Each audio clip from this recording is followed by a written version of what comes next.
Dans cette vidéo, je vais vous faire une présentation donc du match que j'ai fait contre Keycord dans le premier round du tournoi là, qu'on fait actuellement donc sur Unmatched, et donc avec la présentation de la sélection des persos qu'on a pris, un peu les raisons qu'il y avait derrière en ce qui me concerne, et également donc ensuite une partie donc entre Little Red et Sinbad.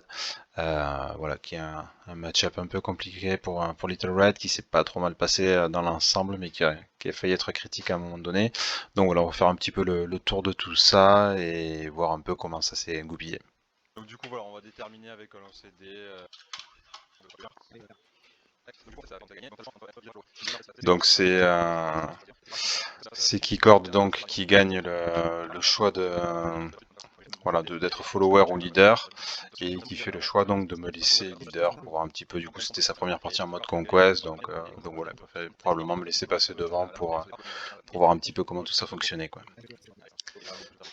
Donc du coup, moi premier choix, bon ben je prends Méduse, hein, un des persos les plus forts du set. Donc voilà, en sachant que bon, on en avait parlé récemment avec lui, voilà, je savais effectivement qu'il allait prendre Bigfoot derrière.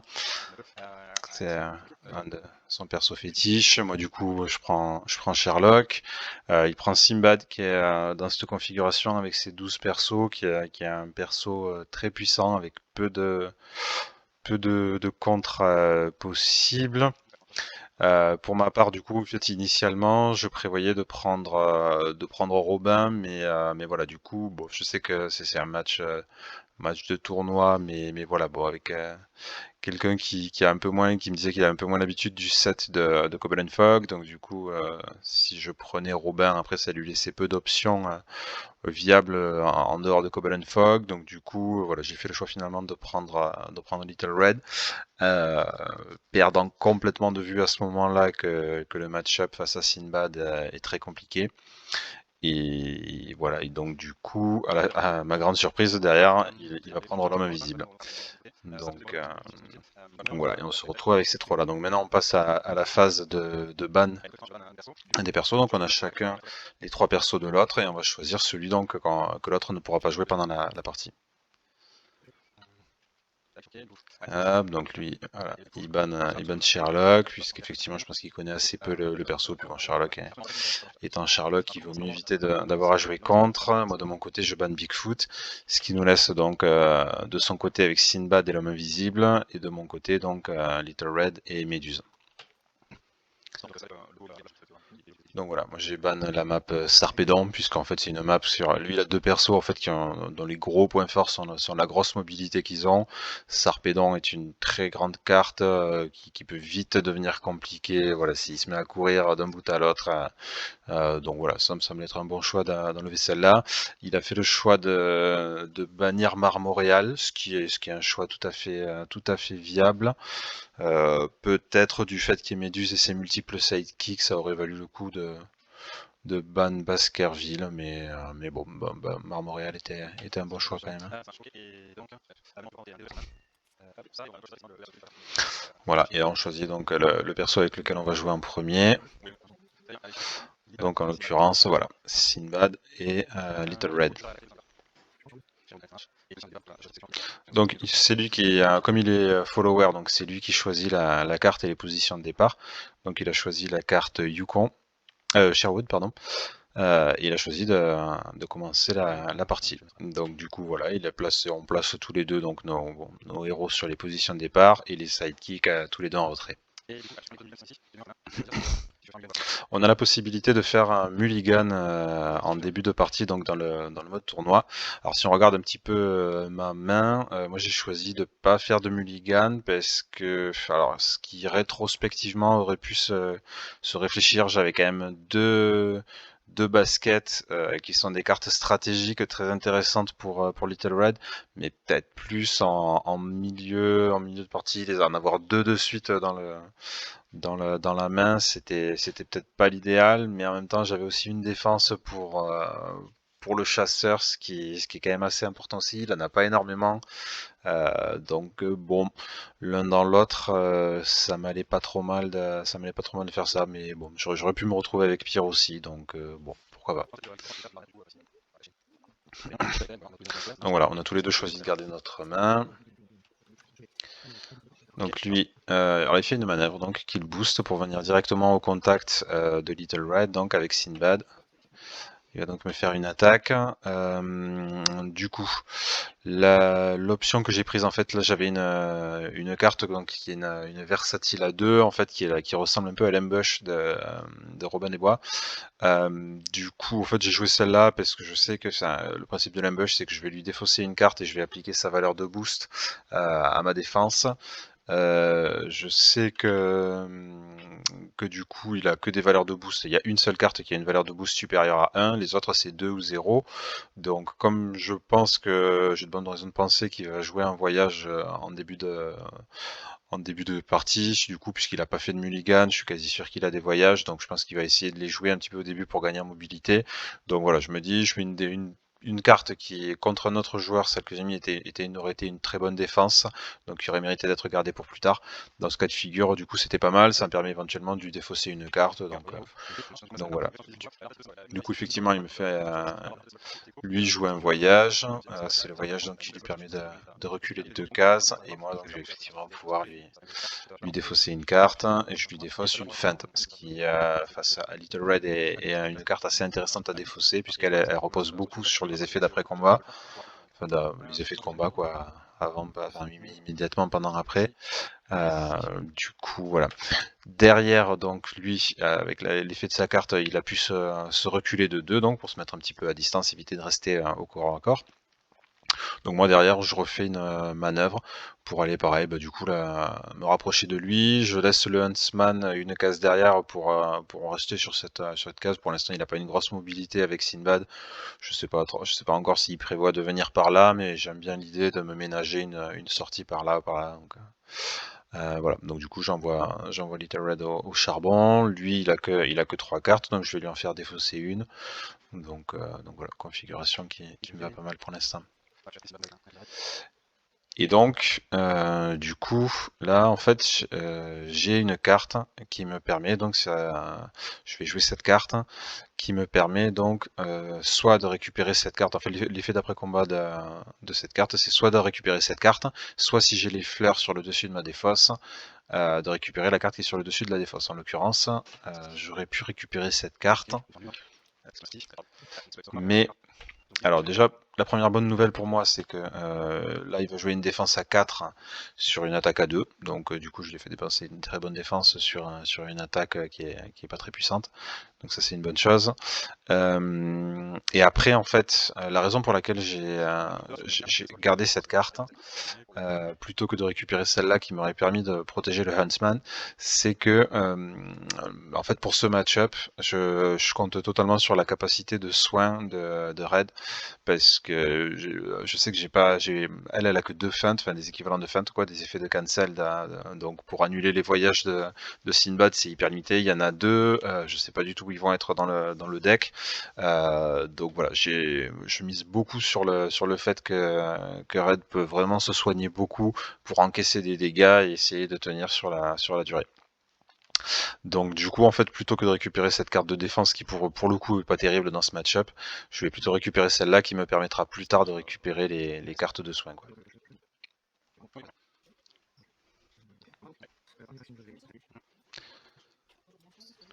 Voilà, lui derrière, bon on est au corps à corps, donc il me réattaque, il lui reste 2 cartes, je sais qu'il a un voyage, il vient de récupérer un voyage, donc du coup voilà, je mets non, pardon, il n'a pas encore récupéré le voyage à ce moment-là. C'est à ce moment-là qu'il récupère le voyage. Donc là, il a un voyage en jeu, il en joue un autre, donc je mets une défense à 2, et ça me fait une attaque à 3. Je vais prendre un dégât. Mon effet de carte, vous le verrez, ça pique pas puisque j'ai pas le symbole qui correspond.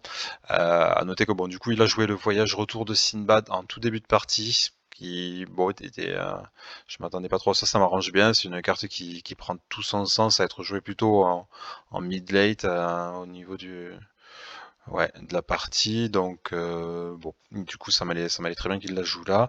Donc là, il ferait derrière, effectivement, il va récupérer son voyage qui lui permet de reculer de 2 cases. Donc voilà, jusqu'ici tout va bien, je prends un petit dégât. il me reste, voilà, il me reste deux grosses cartes de défense. Je suis serein après si, voilà, si ça lui prend de me réattaquer, ce qui est le cas. Donc du coup, je sais qu'il vient de récupérer donc son voyage, ce qui veut dire que derrière, s'il me rattaque pas avec son voyage, potentiellement, donc c'est-à-dire qu'il lui restera son voyage en main et une autre carte, donc c'est-à-dire qu'il aurait qu'une carte de défense. Donc du coup, je pense, là j'ai mis l'hypothèse à ce moment-là, effectivement, qu'il va du coup me réattaquer avec son voyage. Ce que je perds de vue, c'est qu'effectivement, comme il a déjà un voyage, la valeur sera pas de 2 mais de 3. Je fais le choix donc de pas défendre parce que j'ai pas envie d'utiliser en fait une grosse défense sur une attaque à 2. Donc je fais le choix de prendre les dégâts, sachant que là aussi je compte toujours sur je me dis je préfère avoir ces défenses à 4 plutôt que là sur une défense à 2 ou 3, en fait, je vais avoir des points de dégâts qui seront enfin, des points de défense qui seront défensés pour rien, puisqu'elle pourrait défendre au moins 4 sans prendre de dégâts. Donc du coup, je préfère la garder pour plus tard pour des voyages. Donc je fais le choix de prendre ces dégâts-là. Et voilà. Donc ça me fait bon 3 dégâts au lieu des 2 que j'avais en tête. C'est pas radicalement important, mais bon. Du coup, et derrière, voilà, donc du coup, lui s'est éloigné, oui, grâce à son effet pareil, quoi, de déplacement d'après combat. Hop, moi derrière, je fais une manœuvre. Je refais une manœuvre. Et lui, pareil, donc manœuvre, il va se refaire une main, remanœuvre. Il s'éloigne. Alors là, du coup, je vais jouer un stratagème qui me permet d'avancer de 3 cases et de gagner une action, donc de rester à 2 actions après combat. Ce qui me permet du coup de venir jusqu'ici. Là, je peux encore faire une manœuvre donc, et venir l'attaquer. Donc ce que je fais, hop, manœuvre. Et je vais l'attaquer. Donc là, je sais pas ce qu'il a en main. Du coup, bon, là j'ai envie de me gagner la possibilité du coup de jouer un peu autre chose. J'aurais pu réattaquer toujours avec ma carte à 2, éventuellement la récupérer. J'ai voulu voilà, tenter une autre approche de me remettre en fait les symboles, le basket, pour ceux qui connaissent Red. Du coup, la carte basket, là, la versatile à 4, me permet après de jouer n'importe quelle autre carte derrière et d'être sûr d'appliquer son effet. Donc là, c'était, je voulais bon, éventuellement mettre un petit coup à Sinbad et également derrière donc me laisser la possibilité, enfin une flexibilité totale sur les cartes que j'allais jouer après. Et bon, ben, du coup, je sais pas si c'est parce qu'il s'attendait à ce que je joue donc à nouveau l'attaque à 2. Voilà, il a défendu avec un regroup en se disant peut-être qu'il préviendrait un dégât. Bon, là pour le coup, voilà, les 4 dégâts ont plutôt bien marché. Donc voilà, donc du coup ça fait 3 dégâts sur lui. Là après, ouais. Il va commencer à pas mal piocher. Là, il prend 3 cartes parce que bah, du coup, bon, ce qui en ressort après, c'est qu'il voulait récupérer les voyages pour essayer de m'assassiner le plus rapidement possible. Donc voilà, du coup, il pioche ça. Et derrière, il va m'attaquer. Donc du coup, là, bah, toujours pareil. Je pense que s'il m'attaque avec un voyage, donc ça fait une attaque à 4, donc du coup je prends pas un gros risque à défendre avec ma défense qui est pas énorme, donc du coup je fais ce choix là et lui défausser une carte. Donc il m'attaque, alors c'est pas avec un voyage, c'est une attaque qui vaut quand même 4, c'est le Leap Away. Donc l'effet de ma carte s'applique, je vais lui défausser une carte, hop, un Momentous Shift, voilà, valeur de boost de 1, mais surtout bon, une bonne carte qui saute, donc je prends un dégât, je lui enlève une bonne carte, toujours là jusqu'ici ça va plutôt pas mal sur les défenses. Et donc avec son Leap Away, par contre, bim, les grosses mobilités, il va se mettre très loin de moi. Donc là il m'oblige à lui courir après. Donc là, je me mets voilà, à distance respectable, sachant que de toute façon, à partir de maintenant, lui, il a au moins 4 de mobilité, donc ça sert à rien que je me tienne loin de lui. Le but du jeu, pour moi, de toute façon, j'ai pas de cartes qui me permettent de protéger. J'ai surtout pas les cartes pour l'instant pour attaquer avec le Huntsman, donc pour l'instant, l'idée, c'est de le garder derrière, de le protéger totalement des attaques, que ce soit Little Red qui prenne les dégâts en se disant que derrière, elle va pouvoir se soigner. Donc c'est pour ça que je m'avance pas trop, voilà, pour pas qu'il puisse contourner éventuellement et venir attaquer. Donc je reste ici, je suis à 2 de lui. J'ai encore une autre attaque qui me permet de me déplacer à 3 et gagner une action derrière. Donc j'ai un peu de mobilité aussi. Je peux me permettre de pas être trop près de lui, de protéger du coup le chasseur. Donc lui, paf, il vient au corps à corps. Il commence à ramener un peu le porteur sur le côté. Donc là, voilà, du coup, bon, ça me semble être le bon moment là pour jouer une défense un peu plus conséquente. Je suis content de l'avoir fait parce qu'il m'envoie ouais, un Momentus Shift, donc attaque à 4 à 5, défendu à 4, donc je prends un dégât, tout va bien. En sachant que derrière, l'idée c'était voilà, de me dire, j'ai les symboles, du coup j'ai le basket, donc je peux jouer ce que je veux. Donc là, direct, je joue le soin du chasseur, donc je de 8, donc je vais repasser à 12. Et en plus, derrière, j'ai ma carte que j'ai voulu récupérer tout à l'heure justement pour jouer pour récupérer ces cartes de soins. Donc là, c'est exactement ce qui va se passer. Hop, je joue ça. Lui, heureusement pour moi, derrière, il défend pas avec une feinte, il rebalance une grosse défense sur un truc, donc ça pour le coup, c'est cool pour moi. Je récupère ma carte de soins. Et là, ce tour, c'était plutôt une bonne affaire pour moi. Lui derrière, il va me réattaquer, il lui reste 3 cartes derrière. Du coup, toujours pareil, moi là je fais le choix voilà, sachant que oui, du coup, l'autre carte qui pourrait avoir un effet intéressant, en fait, ne peut pas fonctionner avec la carte que j'ai sur le dessus du paquet. Donc là, l'idée, c'est de mettre le basket. Alors, c'est déjà le troisième que je joue relativement tôt dans la partie. Donc ça, pour le coup, c'est un gros handicap pour la suite. Mais bon, j'ai pas trop le choix. Et puis, pour le coup, ça tombe sur un leap away.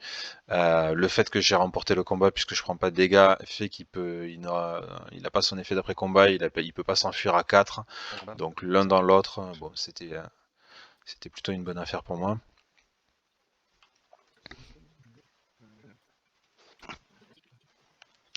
Mais voilà, derrière il fait quand même du coup une manœuvre et il perd quand même à 4. Donc du coup moi je fais une manœuvre. L'idée voilà, c'est toujours d'essayer de m'approcher de lui suffisamment, voilà.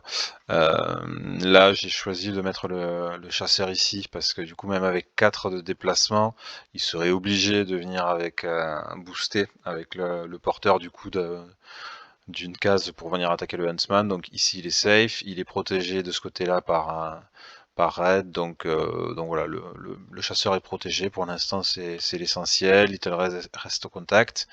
J'ai ce qu'il faut en défense derrière pour faire face si j'ai une attaque, si je me prends une grosse attaque.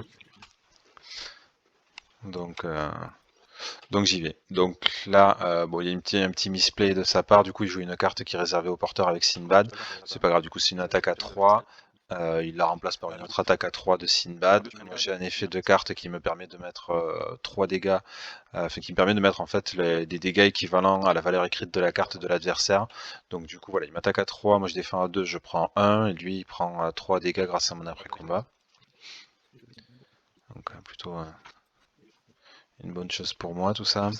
Et donc voilà, à nouveau, mobilité, donc il a sa carte qui lui permet de bouger, il se décale de 3 cases, il m'oblige tout le temps à lui courir après. Donc là j'utilise la carte Never Leave the Path qui me permet de mettre 2 dégâts en même temps à Sinbad et à Portefeuille. Deuxième action. Je vais jouer ça, qui me permet de laisser 3 cases gagner une action. Ouais, du coup là je joue la carte qui me permet de me déplacer me permet de me déplacer de 3 cases et de gagner une action. Je vais déplacer 2. Sachant qu'en fait je vais juste me déplacer d'une case ici et derrière je vais faire une manœuvre. Hop. Voilà, en sachant qu'effectivement à partir de là je commence à exposer un petit peu le chasseur aux attaques de portefeuille, ce qui manque pas d'arriver. Là, il m'attaque avec portefeuille. Portefeuille, en fait, le principe, c'est qu'il les trois quarts du temps, il va attaquer soit avec ses attaques à 3, soit avec des Momentus Shift. Les Momentus Shift, il en a déjà sorti 2 sur 3. Je m'attends pas à ce que le troisième arrive tout de suite. Donc, je suis quasiment certain qu'il va m'attaquer avec avec l'attaque à 3 du porteur, qui en plus le fait piocher 2 cartes derrière. Donc, du coup, bon, lui, je pense que ça lui va bien d'essayer de récupérer les voyages, mais il est quand même en train de prendre vraiment une grosse avance sur le risque de fatigue. Donc voilà, donc là je fais le choix, en fait j'aurais pu défendre avec cette carte qui aurait mis 3 dégâts en après-combat au porteur, mais pour le coup, là je voulais vraiment la réserver pour Sinbad, il n'y avait aucun intérêt, le porteur, il n'y a vraiment aucun intérêt pour l'instant à aller le tuer, donc voilà, donc là je choisis de prendre les 3 dégâts, bon il m'en reste 6, tout va bien pour moi jusqu'ici. Là, du coup, maintenant, je vais quand même effectivement protéger le Huntsman. Donc, du coup, je fais une manœuvre, je vais le mettre ici. Je refais une manœuvre, hop, je le protège.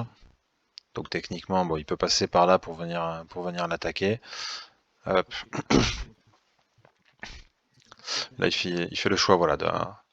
Du coup, bon, il essaye de me prendre en étau depuis le début. Ça, je l'ai. Enfin, sur ce moment-là, je me sens pas en danger parce que j'ai une porte de sortie par là. Il n'y a pas de gros soucis à ce niveau-là. Du coup, il m'attaque avec Sinbad. Donc là, j'ai joué effectivement. Ah non, pardon, il m'a attaqué avec le porteur. Donc oui, pareil, du coup, j'aurais pu jouer la carte qui met 3 dégâts en défense, en après-combat.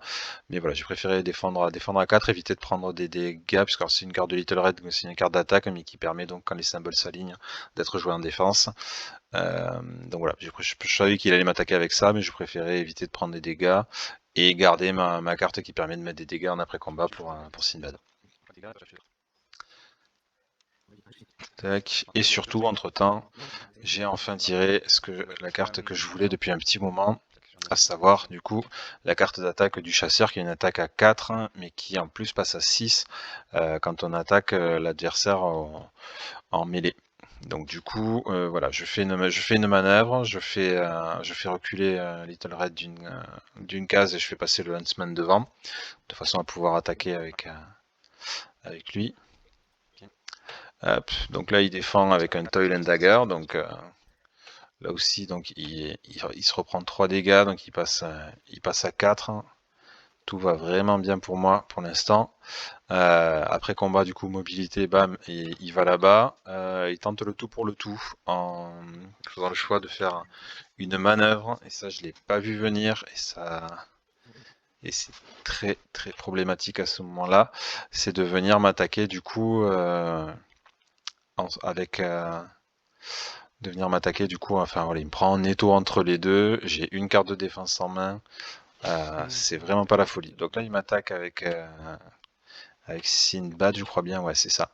Il m'attaque avec Sinbad, du coup, voilà, avec une carte qui a un voyage qui lui permet de récupérer 2 PV, donc c'est une attaque à 2, il a 2 voyages, donc ça fait une attaque à 4, sur une défense à 2, donc je prends 2 dégâts, et lui, derrière, donc, il va prendre 3 dégâts donc, de mon effet d'après-combat. Donc voilà, donc il devait récupérer 2 PV, au final il en perdra 1, il passe à 3.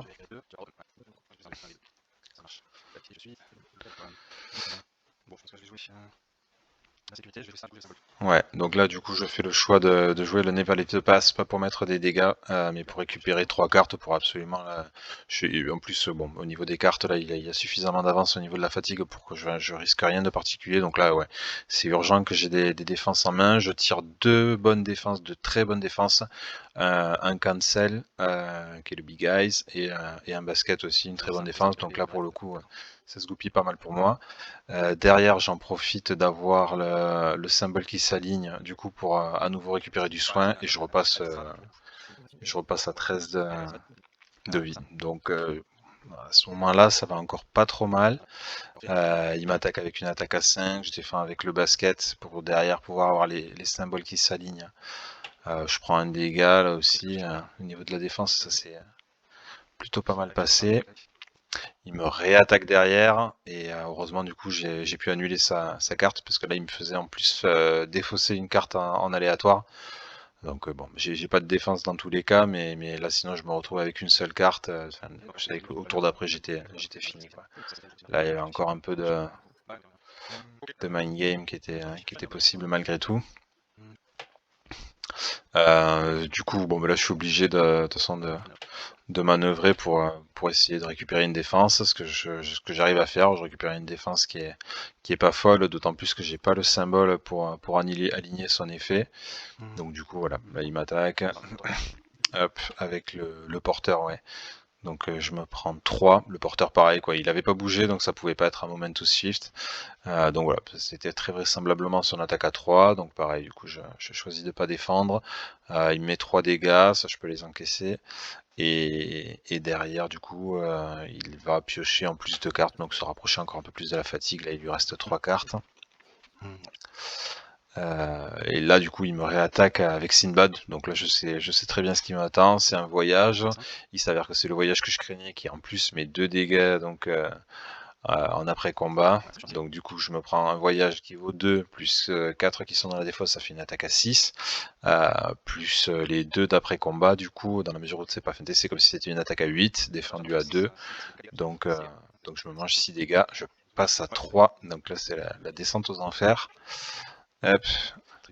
Derrière, du coup, là, moi, à ce moment-là, je fais le choix d'attaquer le porteur, en sachant qu'il a vraiment quasiment plus de défense. Donc je me dis, il y a de grandes chances qu'ils prennent pas la peine de le défendre. Et donc du coup, voilà, parce que je voulais surtout pas que ce soit feinté, je voulais récupérer, j'avais la possibilité de récupérer cette carte-là qui était sur le dessus de la défausse pour avoir au moins une défense, même si elle n'est pas énorme, avoir au moins de quoi épargner 2 PV. Donc hop, je fais ça sur le porteur et derrière du coup ouais, je me suis soigné à nouveau, donc pareil j'avais les symboles qui s'alignaient, donc je me suis soigné. Lui derrière me réattaque avec un voyage. Donc, je me reprends une énorme mythe, donc c'est là j'avais les symboles qui s'alignaient, donc j'ai pu quand même à minima donc lui faire défausser une carte pour passer ma valeur de défense à 3 et hop. Là, du coup, c'est le tout pour le tout. Du coup, il me reste une carte. Voilà, donc je fais le choix d'attaquer le porteur. Là, il faut absolument que je me sorte de là, en fait, sinon je suis foutu. C'est ma première action. Donc je fais le choix d'attaquer le porteur pour essayer de le dégager, derrière de faire une manœuvre. Sachant que j'avais vu en plus au niveau de ses défenses, il n'avait plus rien qui lui permettait de le garder en vie. Donc là je suis serein, je sais qu'il va mourir, il met une feinte. Donc voilà, donc du coup, hop, le porteur s'en va. Derrière je fais une manœuvre qui me permet pas de m'en sortir, puisqu'avec la mobilité là on est à combien de... Je crois qu'il a 6, au moins 6 voyages dans la défausse. Il a... Ouais, donc du coup il a le dernier en main. Donc voilà, si je reste là en fait il va m'attaquer, je suis fini. Donc du coup j'ai qu'une défense à 2, donc ça suffira pas à me maintenir en vie. Donc je fais le choix hop, de booster mon déplacement. Hop, je me mets ici, ce qui fait que là en fait du coup, quelle que soit sa mobilité, il peut pas venir, en fait il a plus de cartes, donc il va être obligé de faire une manœuvre et de prendre 2 dégâts pour venir. Il aurait éventuellement pu faire une manœuvre, attaquer le Huntsman, et ensuite du coup ça aurait été à moi, et dans tous les cas moi je m'éloignais. Il aurait fallu qu'il refasse une manœuvre pour venir à moi, ce qui l'aurait achevé. Donc voilà, du coup la partie s'est terminée sur cette action. Du coup voilà, c'était un tour de plus, et ouais, s'il avait une carte de plus dans son deck, je pense que c'était fini pour moi. Donc voilà. Voilà, j'espère que du coup tout ça, ça vous aura un peu éclairé au moins sur le deck de Little Red. Voilà, que ça vous aura apporté un peu des des éléments aussi, enfin voilà, de réflexion sur les placements, des choses comme ça. Et puis de toute façon, ben, on se revoit bientôt pour les prochains matchs du tournoi. Allez, bonne partie à tous, à plus.